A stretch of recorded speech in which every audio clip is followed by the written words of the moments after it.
Yeah, just Sveno and Mick here, quick video.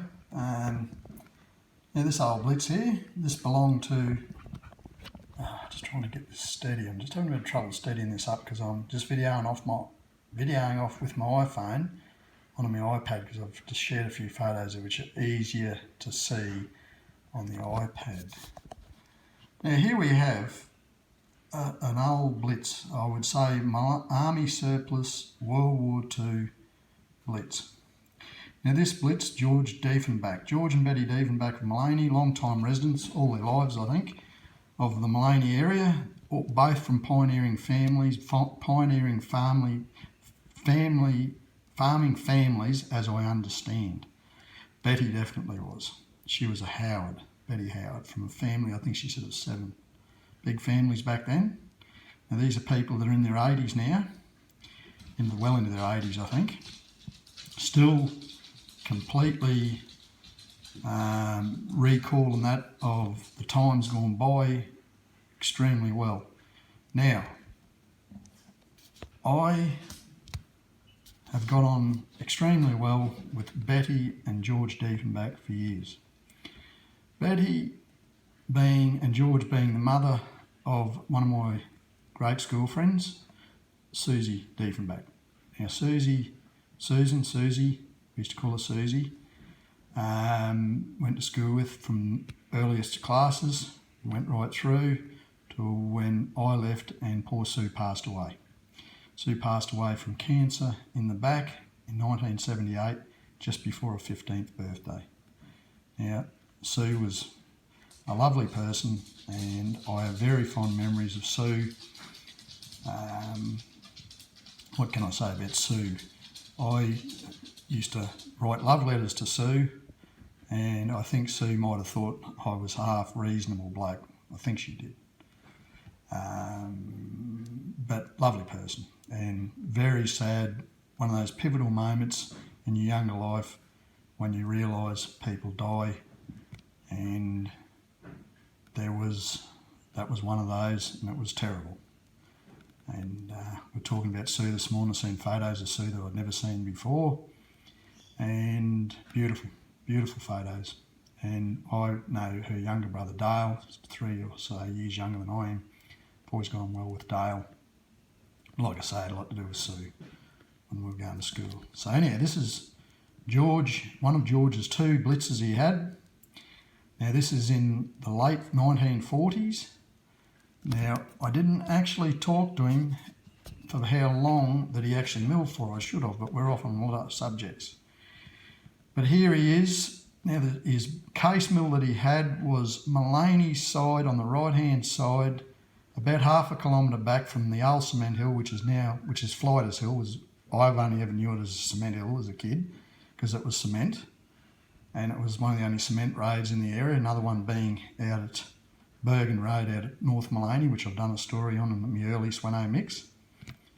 And that was built by hand, and I gather Flighters Hill, cement hill, would have been built by hand too.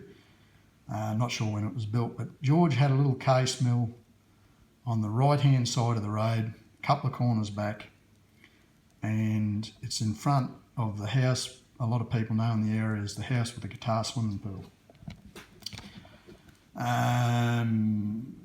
So here is George milling off Baker's Road, potentially off Baker's Road or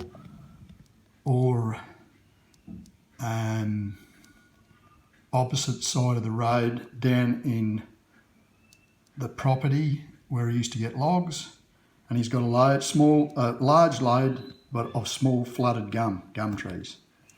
Now George tells me he loaded all these by hand. No mean feat. I would suspect that blitz was potentially the snigging machine, or he had a tractor, but I would say he had 2 of those blitzes, so I'd say one was the machine to snig the logs out after he'd fallen them. That's a load of case timber for his case mill. Cases being, people probably don't realise now, a lot of the younger people, but a lot of your produce was come in cases, wooden cases. So the mill predominantly cut case timber, so smaller logs. A lot of flooded gum, he said. and younger flooded gum. Some of it would have been plantation, a fair bit it would have been plantation, I would suspect.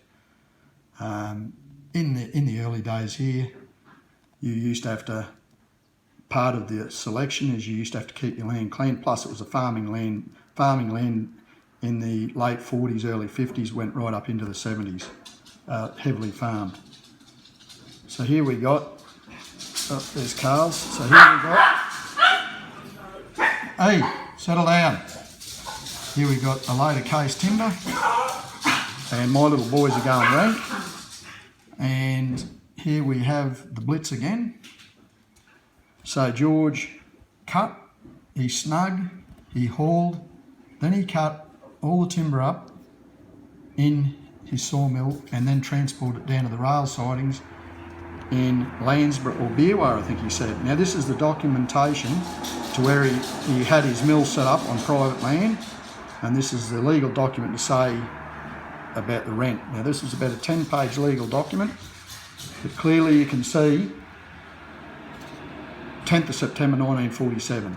So George would have been a young man back then. So this is what people done up here. So to me it's just another great little story of the area. George said he couldn't find too many photos of his blitzes. He lost one of those blitzes. And there she blows. And there's me after I've had a few beers, my eyes crossed. But this is George standing at the back of this telecom cable laying dozer, which I've done a story on the other day. It's Laurie Beneke standing up there. I've got the magnifying glass to it, and I'm pretty sure that's Laurie. And that's definitely George. She's still built the same. This is before I was working in telecom, so this would have been in the 1980s, I would suspect. I think it's a D7, but there's no doubt if it's not, it's definitely a cat, as far as I know. But if it's not a D7, it's a D8, and I will be corrected if it's not either one of those by a few fellas that know a lot more about dozers than I do. Now, there's George. So that's how people were back then. Like I say, they were very capable, very, very capable of what they done. Another small story from the Blackall Range Maleny district of one of the early, well not early, but one of the 1940s, late 40s, 50s, obviously I'd say into the 1960s, Georgie Diefenbach and his wife Betty. So that's what they done, and they were later on a dairy farm out of Flesses, another logging family. One of Dad's contractors, he had a D4. Arnold Flesser used to cut and snig for Dad as a contractor. George and Betty worked on their dairy farm too as half-share farmers. And then George went to PMG, then on to Telstra, Telecom and then Telstra, same company. And Betty ran her own dress shops and Maleny drapery for many years, and people have always got on extremely well with. That's another little story from the Maleny area. Sveno, Mick out.